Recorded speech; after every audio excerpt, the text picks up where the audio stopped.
Okay, good evening, everyone. Welcome to the Holt Public Schools Community Forum. This particular forum is going to focus on a potential bond initiative. Last week when we gathered, we were talking about our return to school plans and return to face-to-face instruction. So a week later, we're moving on to a different topic. Both are incredibly important to Holt Public Schools. Let me see here. We have some Zoom tips and housekeeping tips. This meeting is being recorded, and I urge you to share this information with your neighbors and colleagues and anyone else who would like to take an active role with Holt Public Schools moving forward. It will eventually be posted to our district's YouTube page, and then I'll sneak it into the Peek at the Week at some point. If you have a question, we urge you to share that with us in the chat, and that can be found at the bottom of the page most of the time if you're on a cell phone, or in some cases it jumps to the top, like I have a second monitor. Periodically I will look to the right. That doesn't mean I'm trying to do something else tonight and multitask. It means that I have some cues up on the right screen while I'm presenting to you on my main screen. To that end, I'd also like to remind you that we have a mission and vision. Our mission is to innovate, educate, and inspire, empowering all students to make a positive impact in our learning community.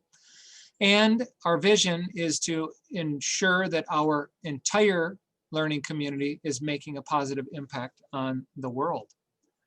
The board has goals, and these goals were adopted last year, but they fit nicely into a potential bond initiative. We have academic and program goals. We have learning environment and culture goals. We have communications and community involvement goals. We have personnel and leadership goals and operations goals. And these goals guide our work on a regular basis. Tonight, our goals include reviewing our group expectations, providing an update on the 2021 bond initiative, reviewing our bond pillars, and this is how you fit in, understanding the process. We're going to do a look back and look forward to where we're going. And then we're going to collect what I think is a great deal of information from you through feedback and some polling. I would like you to know, moving forward, the design team, who you'll meet shortly, really wants your feedback. And that's where it's important that we collect as much information as we possibly can from you. Our group expectations include presuming positive intentions. Okay, there are some thoughts that this bond proposal is already figured out and that we know the scope and sequence, and I can tell you with confidence that that's not the case. We would love to hear your thoughts. Please remain open-minded. We're going to share some things tonight, but we are committing to remain open-minded as well as we hear more from our stakeholder groups. All ideas are good ideas. So this is a night of dreams. If you have an idea that you think we should know about or we should be considering, tonight's the night to share it. And we hope you will stay curious.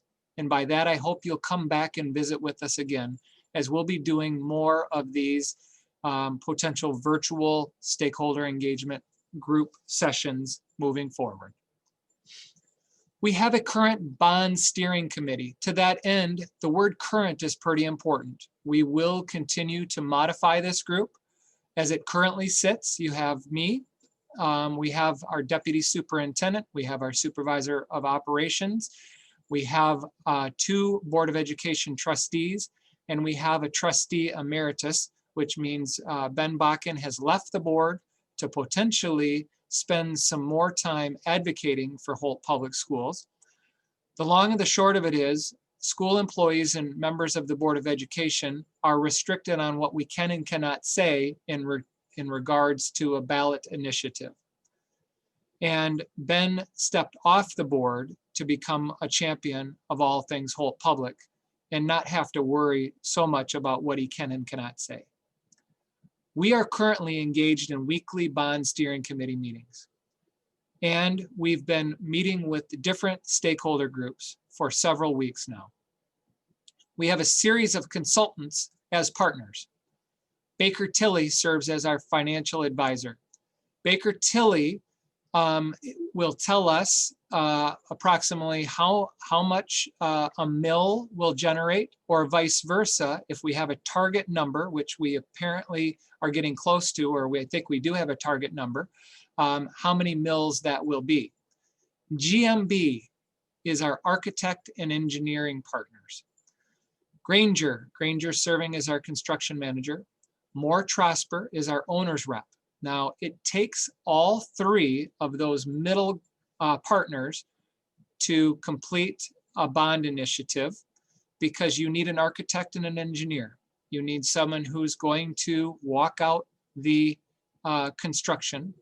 And in many cases, you have the likes of myself and Kim Cosgrove, the deputy superintendent, and Rick Brown, who may or may not have experience in the world of commercial building.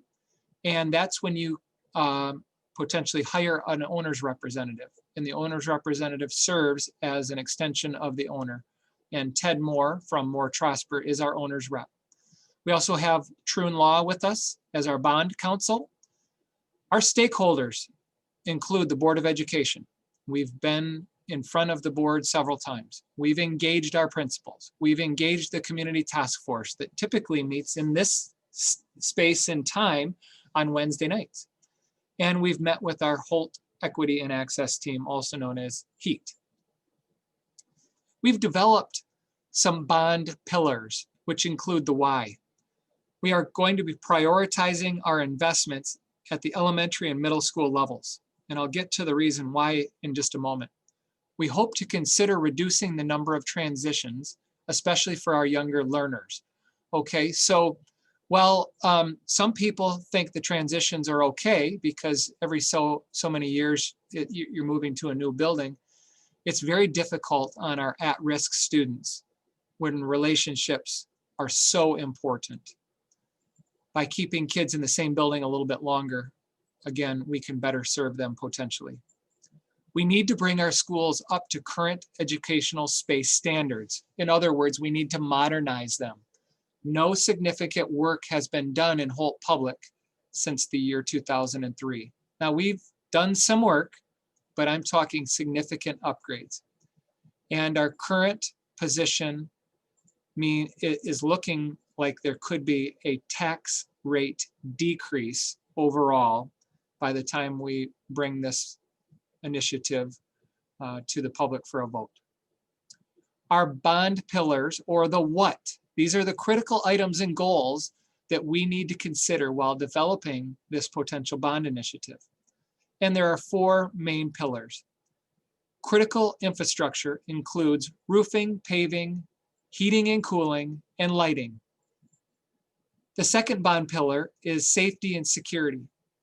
As you have entered most of our school buildings, if you've navigated through the system, you understand that you are generally buzzed in, that we are in a locked position day after day, but that when you are buzzed in, you pretty much have free access to the school. We need to improve that. That's not safe enough. We should have secured entrances where someone gets buzzed in and they're immediately entering the school office as an extra layer of security. You have navigated our buildings. If you've navigated our buildings, you are well aware that our pickup and drop-off sites were created at a time when the majority of kids walked or biked to school. And then it's just not the case. In 2020, many kids are driven to school. Our accessibility needs to improve. We need more curb cuts. We need to make sure that our buildings are accessible. And to that end, I think we need to improve that quite a bit. I also believe that it's time to reboot our playgrounds and, start kind of fresh. Currently, those have been propped up by our PTO groups. And it's time for us to consider, some type of, renovation for our playgrounds. Our learning environment needs to be improved. That includes improving indoor air quality, creating more flexible spaces. While I grew up in a community that thought highly of rows of desks and, sitting in rows of tables, I think we need to think more creatively. I believe learning can occur in group settings, maybe not so much in a COVID era, but in a non-COVID era, I think our classrooms should be more flexible. We need additional technology upgrades across our district. Bond Pillar 3 would afford us to do that. And Bond Pillar 4 is where your information and your ideas are so important to us. Again, I mentioned the design team would like your feedback. We need more innovative spaces in our buildings. Could that mean retrofitting our libraries into a makerspace? Absolutely. Could it mean turning a classroom into a creative group lecture hall? It could be. So that's where we're going to need you as we continue to walk out this presentation tonight to be thinking about the innovative things that you would like to see for Holt Public Schools. I take you next to this graph here. We have facilities, the addresses, and the years they were built. So here are the current schools. And if we step away from the one school that was built in 1886, all of our buildings were built in the 1900s, with one being built in 2003. I also would like to take you to Hope Middle School, which is 6 years away from part of the building being 100 years old. I would like to acknowledge that we've added to that building, we've upgraded that building, and we've actually then removed some things in that building. There once was a pool at Hope, and we have filled that in and turned that into a multi-purpose room.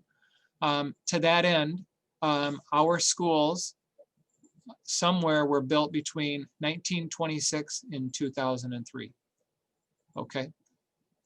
Again, if most of them have not been significantly upgraded since 2003, we can safely say we have tired facilities. And I believe that. I'm in and out of them often. Now let's look back. Where have we been and where are we going? In the year 2000, our learning community approved a bond for approximately $73.5 million. And it was with those funds plus $7 million in investment earnings that allowed us to construct the new high school, which we still call the new high school, even though it's 17 years old, for approximately $65.5 million, and sprinkle $15 million of upgrades across the rest of our existing school facilities. In 2018, the Board of Education hired a team to conduct a facilities assessment, and at that point, we allowed our staff to contribute to the assessment through a survey, which was pretty important to collecting the details behind certain learning environments. It's possible because of the age of our buildings that a classroom might have poor ventilation. We needed to hear that from the teacher or the people in that classroom. And that fall 2018 assessment and staff survey afforded us that type of feedback. In the spring of 2019, the Board of Education reviewed the completed facilities assessment, and the summary showed the district needed $61 million of improvements to modernize our facilities. And that was without air conditioning upgrades, which I would say in 2020 is something that we should have in our schools. It's humane, and I think it surprises me that $61 million didn't cover that. That's just an example of how much need we have across our learning community. Also relevant to the conversation, in August 2019, the Holt Board of Education refinanced the 2002 bonds, which saved taxpayers $1.3 million of debt repayments. So I can tell you the board has been considering this for quite a while, but they did not want to move forward until the timing was right. And you may be thinking, wait, we're in a COVID era right now. The timing's not right. I truly believe the timing is right because of the debt repayment schedule and some of the opportunity moving forward. So here's the process. In July the Board of Education hired Moore Trosper as our owner's rep, GMB as our architect and engineering firm, and Granger Construction as our construction management firm. These three pillars of this bond initiative have been extremely collaborative moving forward.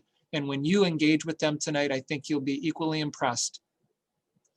In September, steering committee meetings started. Again, I said current a few slides back because we're still building that steering committee.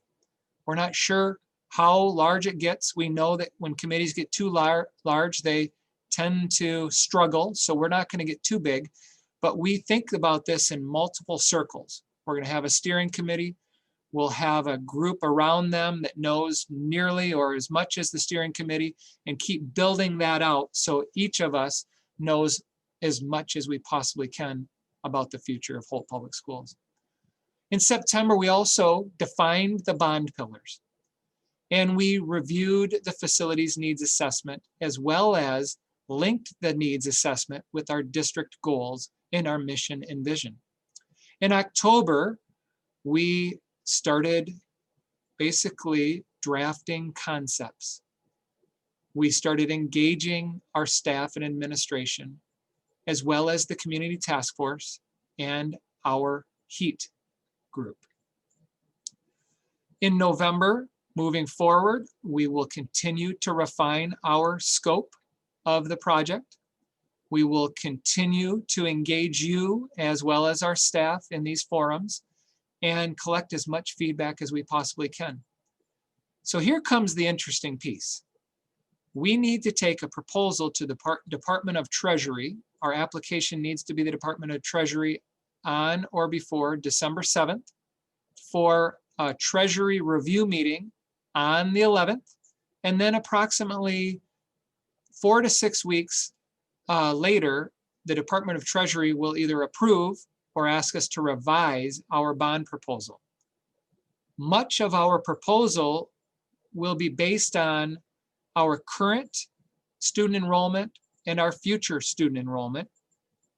And we've had a demographer tell us that overall, Michigan is going to continue to lose students over the next several years.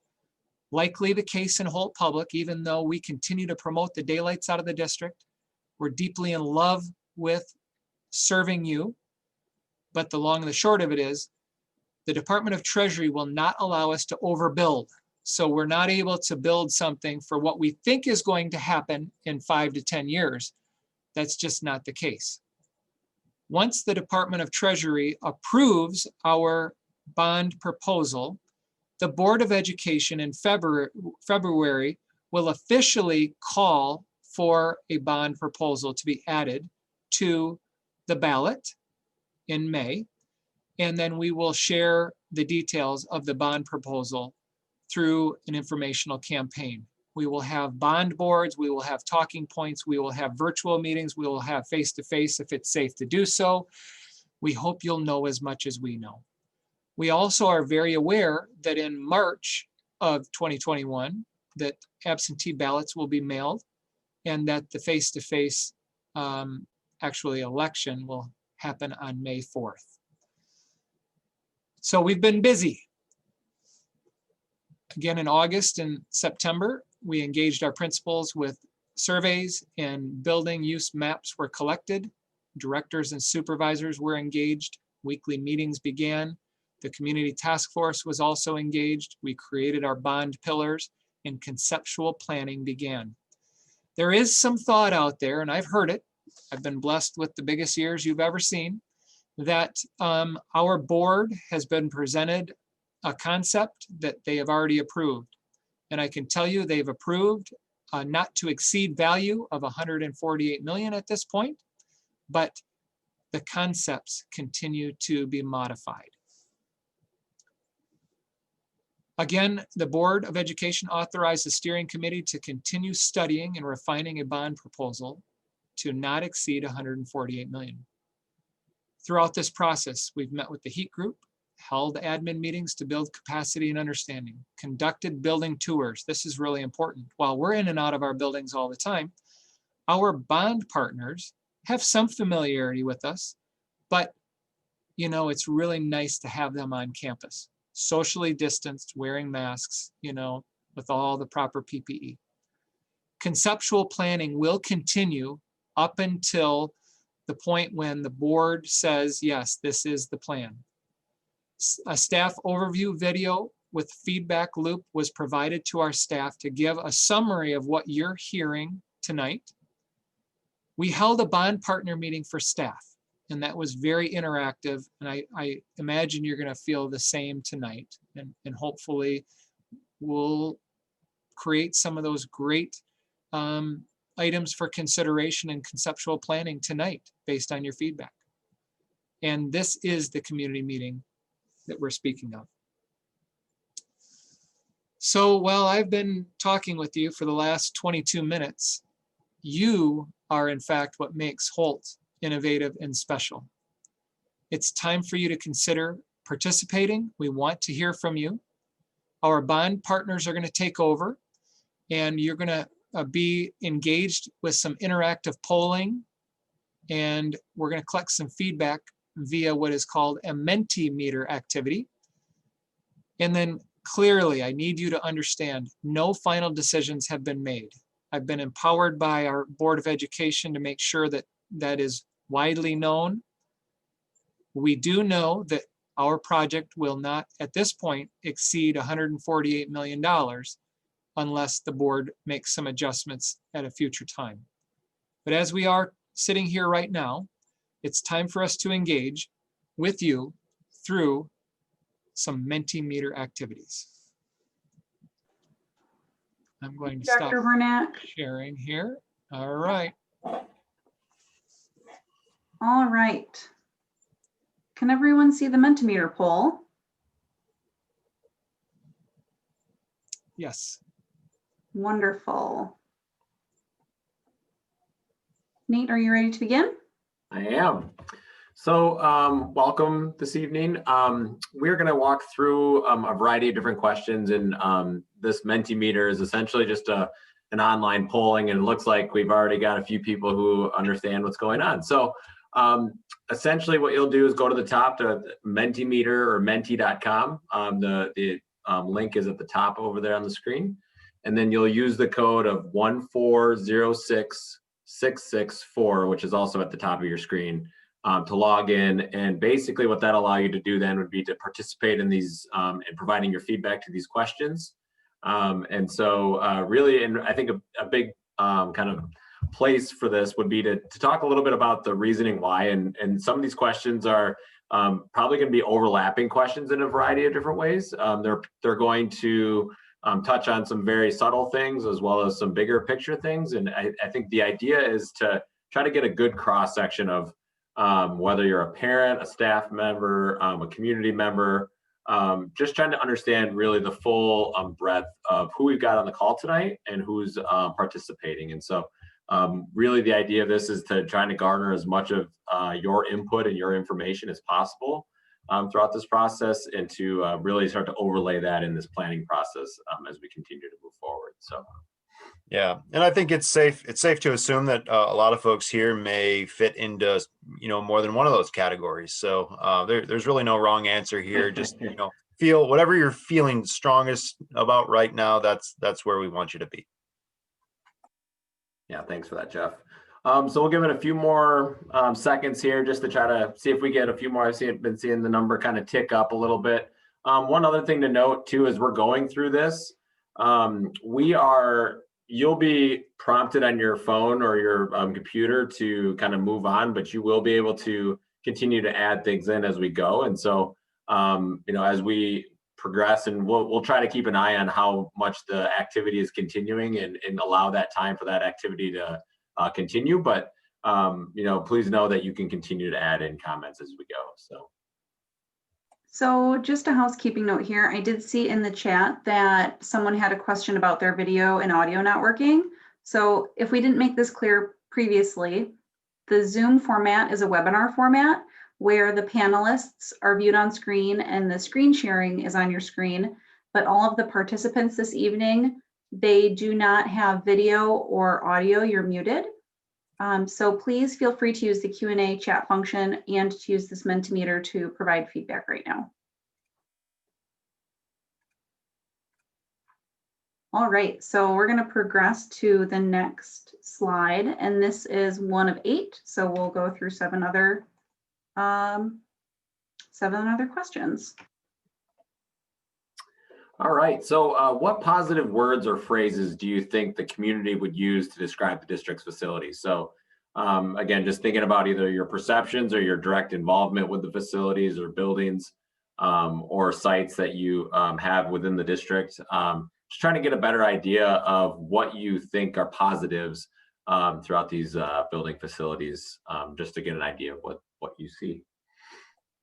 And we see that, you know, a lot of you are representing that parent side. So I think it's a good perspective to just understand, you know, your general impressions, what you see, you know, what you associate with the facilities, you know, and maybe what points of pride. Yeah, absolutely. Maybe you got kids in multiple facilities, or you've seen children sort of move through the district and you know, have a sense for maybe some of the differences or similarities that exist. So anything that really you know, hits home on that, we want to hear from you guys. With a lot of these polls, you are able to submit more than one question, or I'm sorry, more than one response. So please feel free to add additional thoughts as they come in. And one other thing to note as well, for those who aren't necessarily familiar with word cloud, essentially what this is doing is it's garnering and grabbing all of your comments or your you know, selected words or phrases, and then as they continue to populate, the ones that are continued to be repeated by others, that'll grow the word. And so you're starting to see, you know, welcoming seems to be a pretty large input by a variety of different people nearby, close to home. Are all things that seem to be more resounding elements of this. So continue to throw those ideas and your perspectives on this. This is great.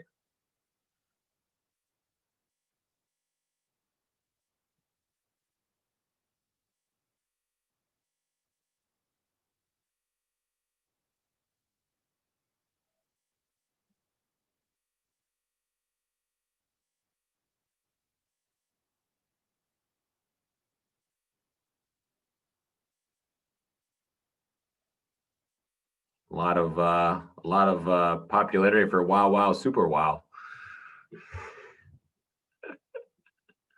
I like it.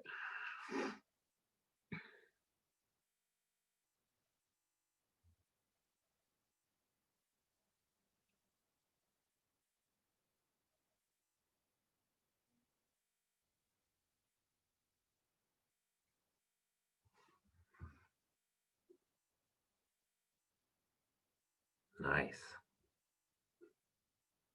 Okay. We'll give it another 15 or so seconds, and then we'll plan to jump on to the next question.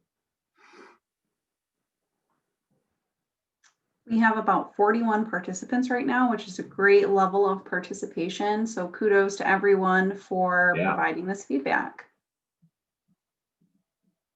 All right, so you can continue to add words as they come to you, or you can join us with our next slide. All right, so maybe the inverse of that question, what negative words or phrases do you think the community would use to describe the district's facilities?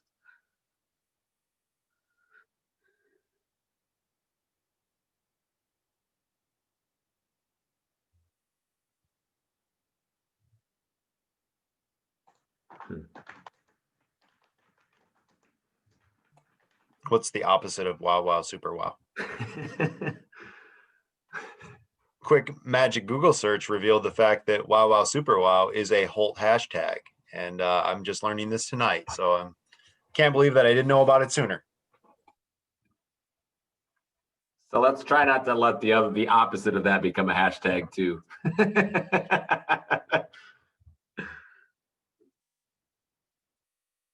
Wow, wow, super bad. Nice.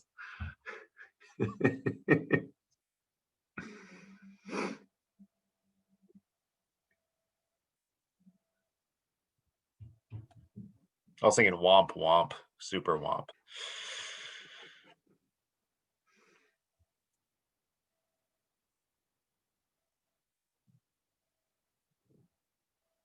does become kind of hard to read the different responses when they keep moving around.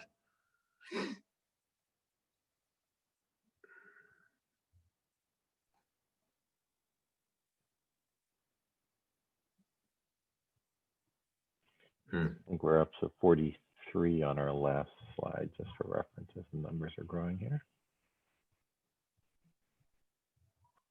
Yeah, so we're getting lots of responses, so thank you. There are some common themes about updating, traffic, some of the age of the facilities. Seeing Lots some, of air temperature quality controls. Yeah, um, exactly. Yeah. See some parking lot related items about, drop off and parking quantities and pavement and. All right, so we're going to go ahead and progress to the next slide, but please feel free to add content here so you can share all your thoughts. All right, so this next one will be more of a 1 to 6 ranking. So in order to actually submit your response, you'll have to rank all 6 items. And so given your experience with the district's facilities, please rank the greatest needs in order of importance.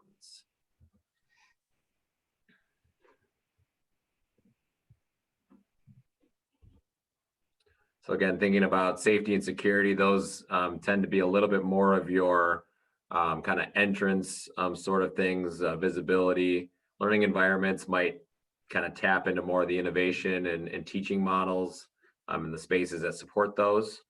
Obviously playgrounds and curb appeal are pretty straightforward. And then building infrastructure could be anywhere from roofs to mechanical equipment to aging parking lots, all of those sorts of things.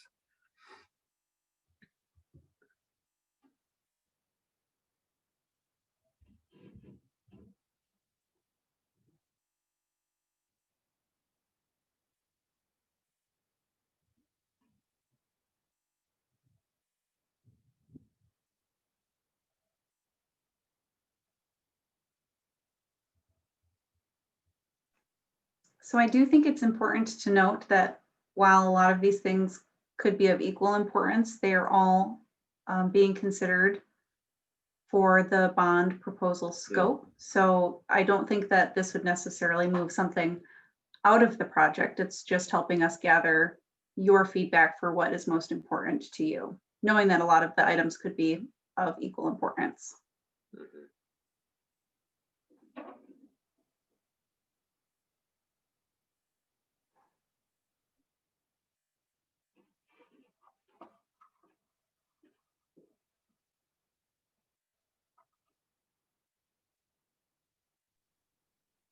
So it looks like the responses are starting to slow a little bit. So we're going to progress to the next slide.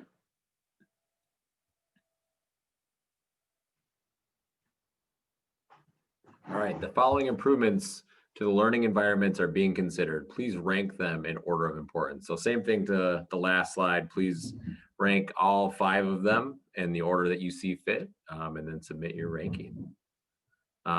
So again, furniture, obviously that's a pretty straightforward thing.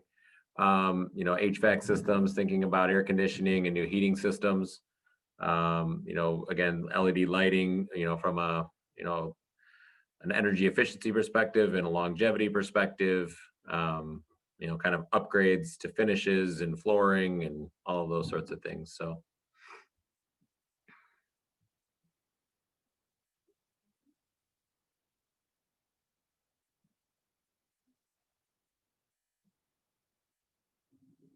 I think we've got a pretty good front runner so far with the last couple of slides with the air quality and HVAC systems. Yeah, I think, as we think about 21st century learning environments, one of the important things to realize about these buildings, and Dr. Hornak, he hit on it during his portion of the presentation, education looked a lot different when these buildings were built. And so, teachers are working every day to sort of, be creative in order to sort of make the buildings serve the purpose that they need to relative to teaching and learning. So I think, flexible furniture, that's something that it is really important just from a movement standpoint, right? In learning's a lot more active than it used to be. We've also seen flexible furniture be an important aspect of how districts are addressing, physical distancing relative to COVID. So a lot of different ways how an element like that might help to enhance learning environments. You guys are clearly in tune with the infrastructure and the HVAC side of things. I don't think we've met with any group of stakeholders who hasn't brought that to the forefront as something that's important that we need to address. And even LED lighting. I mean, there's obviously there's efficiencies there's energy savings, but also the quality of that light and the ability to provide the appropriate light for the tasks that need to happen. And even the sensory experience for students, that's an important element. Mm-hmm. Awesome. So we are going to progress to the next slide. All right, the following safety and security improvements are being considered. Please rank them in order of importance. So again, just to touch on a few of these things, a safe and secure entrance vestibule.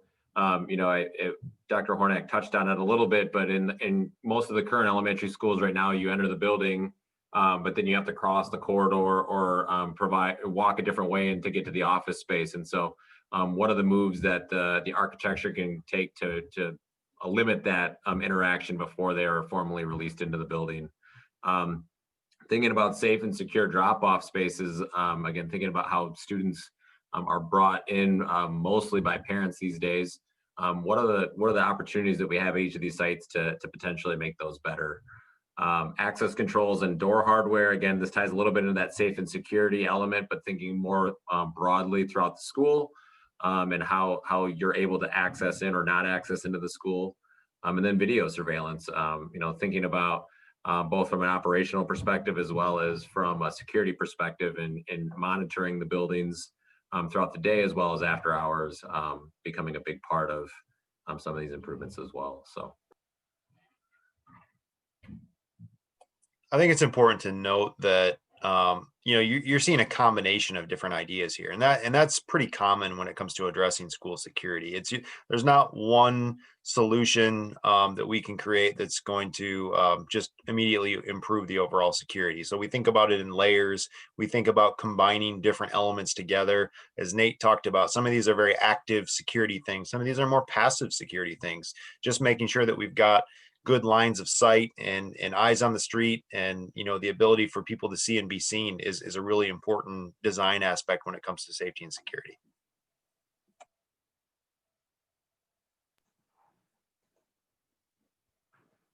All right, we're going to move on. What changes to the current facilities do you feel would most positively impact your community? And so I think this is an opportunity for you to write in some longer answers. So this should give you an opportunity to maybe put in some additional information or little statements that kind of reflect what you're feeling as it relates to the current facilities and the changes that could impact the district more broadly. These show up as little text boxes, and they'll kind of scurry up the screen as more of them pour in. And please feel free to offer multiple answers. I believe you can offer up to 10 responses.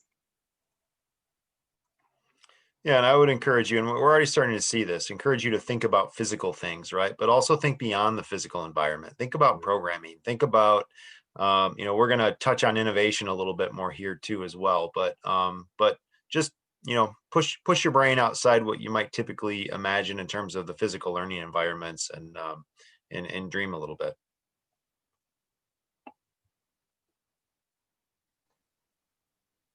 Jeff, can you dive in a little deeper into like programming and space that would support, some of that? Yeah, I saw one element, or one of the things that we brought up earlier on, was the idea of spaces to support small group instruction. And just like we said before, these buildings that were built in the 50s and 60s, small group instruction and intervention and different services that are so common to students, especially the students that are at risk. That just, that wasn't a thing when these buildings were built. And so we see all the time that schools are working to create those spaces. Sometimes they're taking over an entire classroom because that's the only space in the building to do that. And there's a ton of inefficiency there. Sometimes it's out in the hallway and it's not that private and it's difficult for kids to focus. So I think, those are certainly some things on the programming side of things. I think, the opportunity to have large groups to be able to get together, the opportunity to bring multiple classes together to do a multidisciplinary project-based work. I mean, those are all the different types of things I think that we're seeing that have an impact on the physical environment relative to the educational programming. And another thing to speak into that too, I mean, you talked a little bit earlier, Jeff, about flexible furnishings, and again, thinking about spaces as flexible spaces and how can they adapt, and knowing that the teaching models are continuing to evolve and involve different sizes of groups and different activities, and so providing spaces and furnishings and things that allow for that flexibility and that technology and that kind of interactive engagement to happen. I see learning greenhouses and gardens. We've talked about playgrounds. I think, thinking about these buildings as all day, year round resources, not just to the students that they're serving, but the greater communities. I mean, these buildings are in neighborhoods. They're located in walkable areas that, people can use, and people, I think, really want to use the buildings, for different reasons all day and all year. So I think there's an opportunity to have some pretty significant positive impacts on the entire community. Yeah, and I think, I've been seeing a couple things for outdoor classrooms. Dr. Hornak talked about, the playground spaces and outdoor spaces and improvements of those. And I think that there's been that, I've seen it a couple times now in the thread of, kind of accessibility from the community perspective. And those spaces really do become community assets outside of school hours as well. And so, thinking about the rec ball fields, but also, playground spaces that could be used throughout the year. Thinking about even our COVID world of better outdoor learning spaces that facilitate both play and education. And so, just all those different elements that could start to layer into these dynamic spaces that, we're starting to see are coming up. I see that note about separate cafeterias and gyms, and it might not seem like a big deal, but when we were at Diamonddale, we saw gym on a cart. The cart where the gym teacher loads up all the equipment and moves it from one space to the other. So I think just in terms of the ability to streamline and facilitate programming and food service and all those different types of elements, that's an important part of the day. Yeah.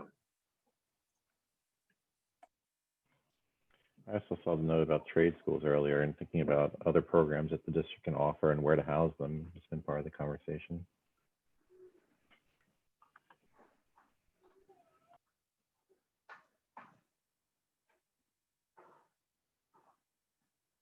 So we've got a lot of responses here, which is awesome, on a variety of different topics.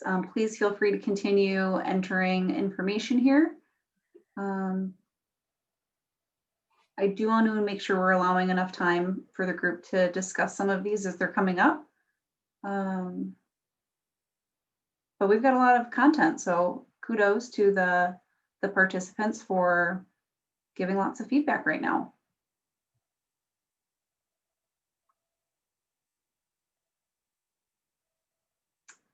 Do we think we're ready to move to the next slide, or would it be like to hold some more space here?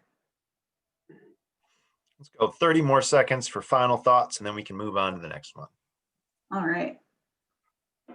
We have double the comments than we have participants right now, so that's good. There's a lot of passion here. All right.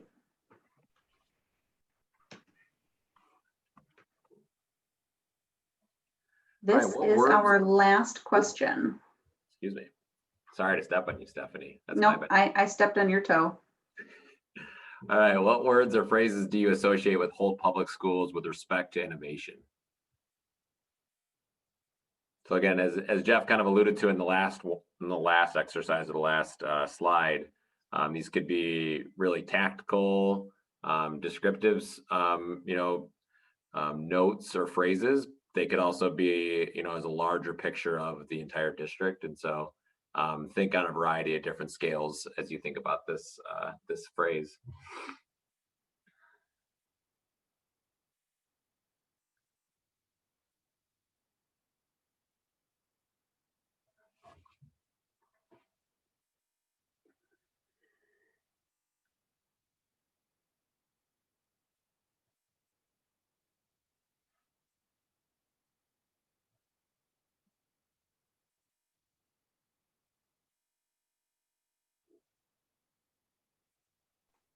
With this question, you have the ability to add multiple responses, so please feel free to share additional thoughts.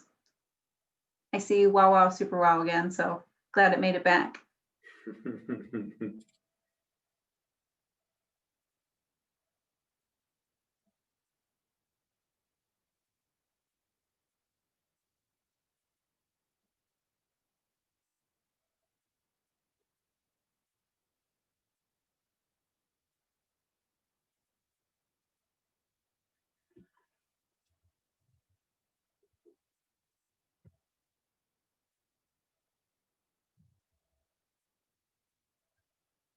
I really love all of the different programs that are the innovations, not the physical spaces, that it's something that's being driven by kind of the district pushing forward new ideas. So that's really cool.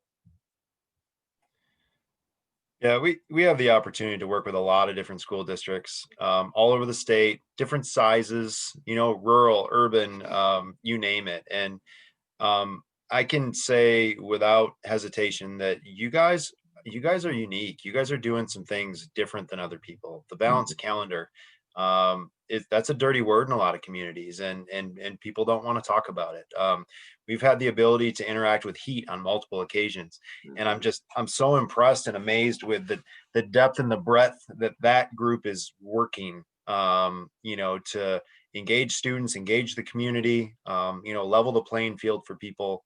There's some really cool stuff going on here, guys. And I know it's, what you know and what you see every single day, but when you get a chance to see some of the things that are out there, you guys should be really proud of what's going on in Holt. And I think we're just really excited to be able to participate in that and figure out, just to come alongside you guys and how do we how do we support that so you can continue to even take it to the next level.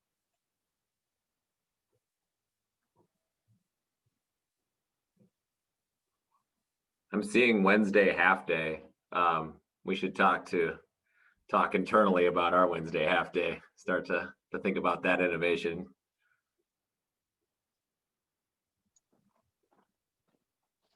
Looks like Dr. Hornack's getting some momentum, maybe. It's awesome. It's awesome. I don't know. It feels like he's tied with Wow Wow Super Wow right now. So it's neck and neck.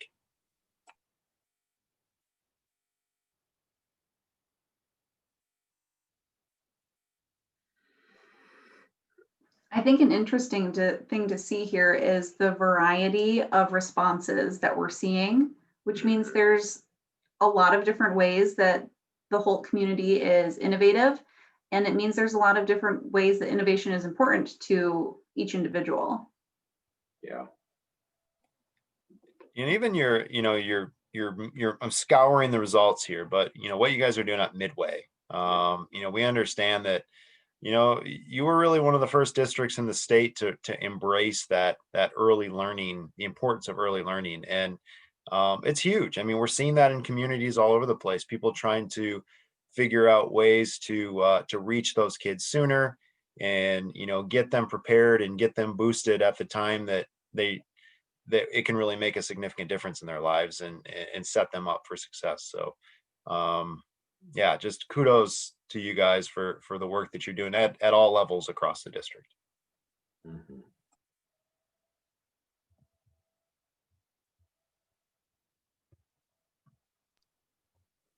in all seriousness, I see that recognition here. Staff is listed, principals are listed, Dr. Hornak's listed. I think there is a strong recognition of the value of people, really above all else, to innovation and to really all of the success of the district, I would say. I think we believe very strongly in what we do, the services we provide as architects and engineers, but it does pale in comparison to what people can do within a district. And so it's awesome to see that recognition here in this word cloud.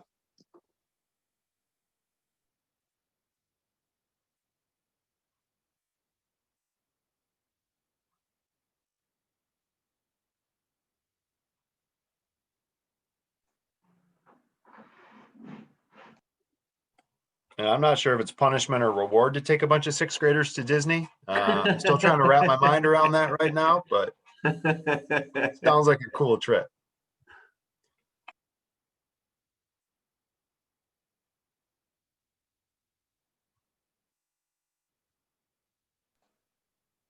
All right, so please feel free to continue adding your thoughts to the Mentimeter poll. But this is our last question, so I think I'm going to stop sharing my screen, but that does not mean that you need to stop participating in the poll if you have additional thoughts to share.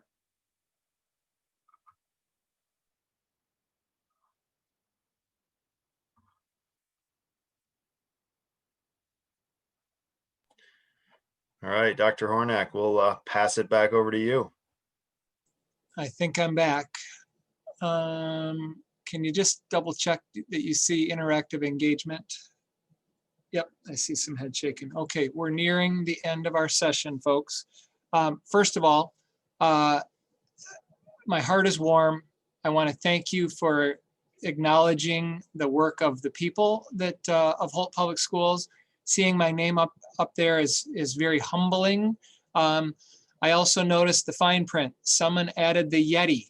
Our bond partners may not know about the Yeti, but just here's just the short version of that. Calling a snow day, there's a lot of pressure on it.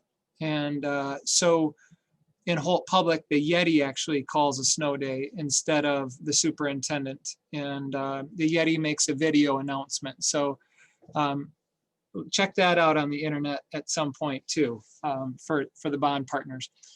Folks, our time together, it's priceless. I certainly enjoy every minute. I wish we could be together. It's not possible. You provided a great deal of feedback to us tonight. Our bond partners are very, very clever at capturing that feedback, putting it into the right bond pillar bucket, and then each Tuesday morning offering that back to our steering committee. And I'm really, I can't say this, another way. These folks are helping us move forward in a systematic way, even though things are still very fluid and flexible, and our scope and sequence has not been completely developed. They are moving us forward, and I often ask, are we on track? Are we on track? Are we on track? And it sounds like we're on track. Tonight, you provided a great deal of feedback, but over the next several days, we have a feedback loop for you to consider. http://gohps.net/bond-feedback. We want to hear from you. If by chance you wake up tomorrow morning and you think, wow, I forgot to say this, this is the place to do that. I will sneak this into the peak of the week as well as the video from our time tonight. And that will allow the rest of our public, well, they will not be able to engage in the Mentimeter activity, and boy, is that cool. They will be able to provide some feedback on what they watched and a place to drop their thoughts on the district for consideration. Now, I may have mentioned this more than once, although this is our second forum of the day. We will need you again. This is not just a let's engage with the public one time and be done. So while it says next meeting to be determined, that's truly the case. Reviewing back to the timeline, we will need a special board meeting. On Monday, we're not going to be proposing any type of scope and sequence to our Board of Education. They'll hear an overview. Some of them may be listening tonight, but we will not be taking a formal proposal to them on November 9th. But rather, we'll be asking them to schedule a special board meeting near the end of November, which will help crystallize some things just in time to take that application to the Department of Treasury, just in time for our Department of Treasury meeting where we unpack the proposal to then rest again. We would be resting kind of in that pre-bond campaign development stage from roughly December 11th through, end of January. And then it's that that February board meeting where the board would call for the election. And then we would start, the promotion and really share what's included in that bond proposal. The Department of Treasury will not allow us to overbuild. They will not allow us, I believe we're very creative in Holt Public. I believe that we do whatever we can to make the difference in the lives of the students that we serve. But the Department of Treasury is there to make sure that we're not going to outrun our coverage and we're not going to have a half a building that's going to be vacant. Okay, so while there's a lot of work that needs to be done from now within the next month, then we have about 6 weeks where we're going to be somewhat in a hovering pattern before we get working again. Again, I thank you for your time tonight. You do make Holt Public special, and it takes each of us to make a difference for all of us. Thanks again for engaging with us. Bond partners, you mean the world to us. And keep an eye on Holt Public. The best is yet to come. Take care, everyone. Good night.